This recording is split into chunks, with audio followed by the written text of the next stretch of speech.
Vous, les filles, quand vous parlez en réunion, vous êtes plutôt comme ça ou plutôt Comme ça. Vous y avez jamais réfléchi? Parce que vous allez voir, c'est hyper important.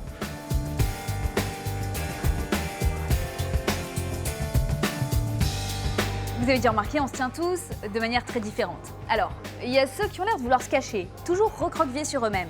Et puis, il y a ceux qui prennent beaucoup d'espace, torse bombé et bras écartés.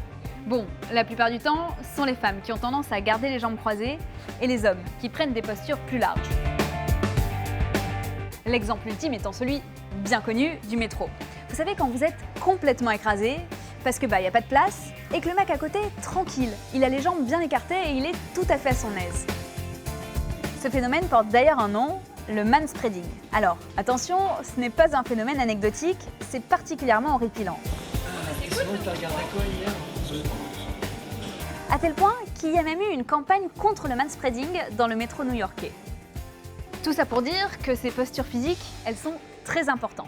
D'abord, parce que c'est notre attitude physique qui détermine en grande partie ce qu'on pense de nous.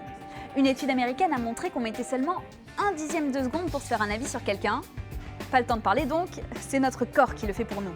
Une professeure à Harvard, Amy Cuddy, va même plus loin. Elle affirme que notre posture, elle influence carrément nos propres émotions. If you tweak your nonverbal behaviors in really pretty easy and simple ways for a short period of time, it's going to make you feel more powerful through physiological changes in your body. Elle a d'ailleurs fait une expérience à ce sujet, en demandant à des cobayes d'adopter pendant 2 minutes ce qu'elle a appelé une pose de pouvoir. Ensuite, elle a relevé leur niveau de testostérone, que certains considèrent comme l'hormone de la domination. Et le résultat, c'était que leur niveau de testostérone, il avait augmenté de 20%. Bon, cette expérience, elle n'a pas été validée par toute la communauté scientifique, et certains trouvent que 2 minutes pour faire changer un taux hormonal, c'est beaucoup trop court. Mais même si elle n'avait qu'un effet placebo, moi, personnellement, je trouve que cette idée de prendre une pose de pouvoir pour se sentir plus sûr de soi, ça reste intéressant. Un exemple facile à tester d'ailleurs, c'est celui de la pose qu'on appelle Wonder Woman, les 2 poings sur les hanches et le torse bombé. Cette pose-là, elle est censée plutôt bien marcher. On conseille d'ailleurs de la faire avant un événement stressant.